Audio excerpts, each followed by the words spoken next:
So when you look at this artwork, obviously there's going to be a sense of isolation in just the magnificent frozen tundras of everything. Here, the snow and the Hateful Eight. This is probably the most divisive Tarantino movie, and for good reason. For good reason. I like this movie, but at the same time, there is something going on.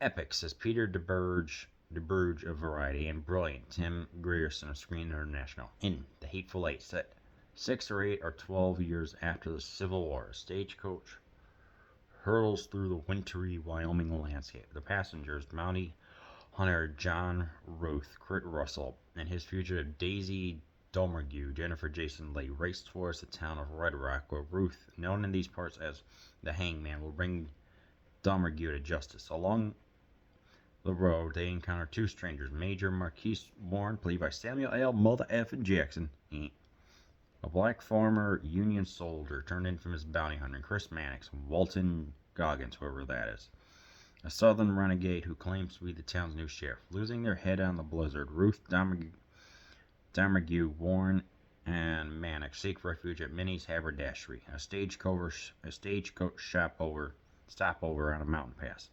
When they arrive at Minnie's, they are greeted not by the proprietor, but by four unfamiliar faces. Bob, Damien Baker, who's taking care of Minnie's while she's visiting her mother, is holed up with Oswaldo Morgray, Tim Roth, the Hangman of Red Rock, cowpuncher Joe Gage, Michael Madsen, and Confederate General Sanford Smithers, one that's name, Bruce Dern. As the storm overtakes the mountainside stopover, our 8 travelers come to learn they may not make it to Red Rock after all. Yeah. 70 millimeters. That's what this movie was filmed in. And it's meant to invoke many things: isolation, paranoia, just the feeling of all these people are together and they are just starting to just really just dislike each other. At first, they act friendly towards one another, but as the blizzard just rages and rages outside, the tension just increases. Oh, I originally saw this movie in 2015. What was that, the winter 2015? And I said, I want to see this, but I think it was the runtime or not being familiar with Tarantino's works ultimately made me not want to view it. But now, here I am, decade later, and I am glad that I did, and I think then I would not have appreciated what was going on compared to now. So this is one of these ones where I feel like I really like this overall, but I can see why people dislike it. So I'm going to do the pros and cons here. So the pros, the isolation, just being stuck atop this mountain at the blizzard will go inside and create cabin fever with so many people around. And all the characters here are not exactly the greatest. I don't know, they really are. I mean, there's enough distinction between them to make you not necessarily root, but see how things turn out. See how things turn out and just proceed. That's the word. Of who's doing who, like who poisoned the coffee and everything. Like, what is Kurt Russell's character going to make occur?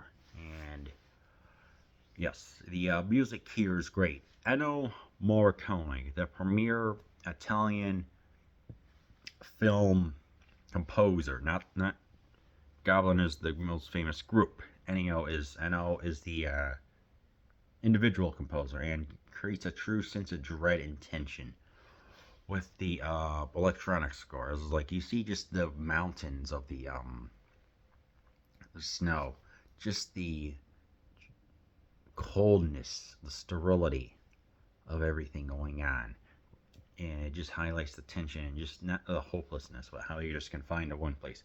You feel it. You freaking feel it. Period. The way how the restaurant, the way how everything's just set up inside, which, yes, it is definitely wide enough, but of course there's just more, just adds to the unease and the tension. So, it's freaking great. However, a big thing that I had a problem with it's like, it's so freaking long. I mean, we're not even talking like just boring long. It felt like they really, really could have cut easily 20 minutes. That Tarantino could have just left some stuff on the cutting room floor and have it released as far as like the DVD or whatever. But just when you think that things get resolved, with a whole bunch of people being krilled and, meeting their fates and everything, lo and behold, we get a flashback to people coming. Like a whole bunch of strangers coming and how they just eliminate Minnie herself and some other people. And it's just like, wait, what? We don't need this unnecessary stuff going on. It's like you could have excised easily 20 minutes from that and it just made it feel cohesive to still keep the non-linear storytelling aspect intact, but not as flabbergasting as some of the other ones that have happened. So I don't know. I just felt like when they ultimately get to the end of everything, and I mean that is a heck of an ending, I will tell you that much. There's some freaking great tension, but I just think that the tension probably could have been more dramatic if they just eliminated some of that. And the plot, I mean, it's non-existent. This is more of a tribute to all the westerns that were going on at the time,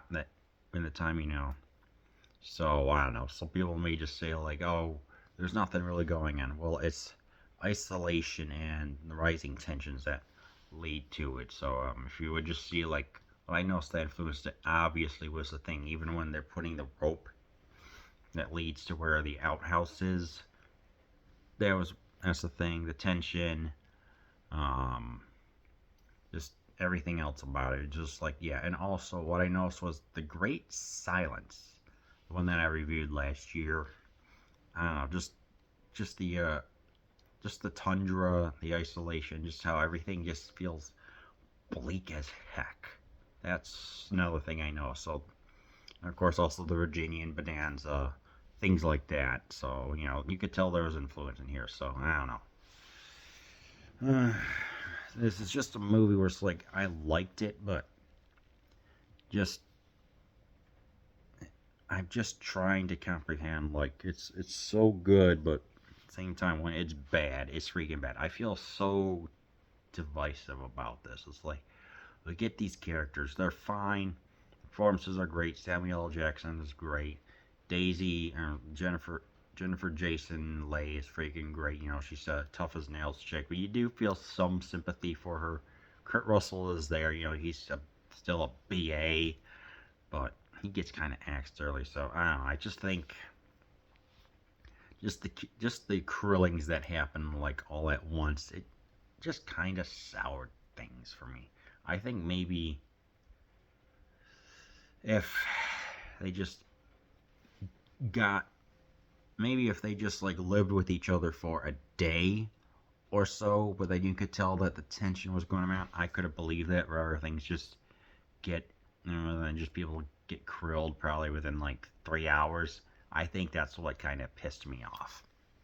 Of course, Jackson, when he's in the bed because his testicles got shot, that was pretty funny, where he just says a hilarious line. He says, "Oh, really?"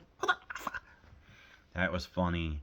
I liked Tim Roth. I liked that Dalton guy. He's pretty much a sadistic person. So yeah, I don't know. Even Bruce Dern was pretty good in this. So yeah, I don't know. With all that being said, I'm going to say this: your mileage will vary as you watch The Hateful Eight.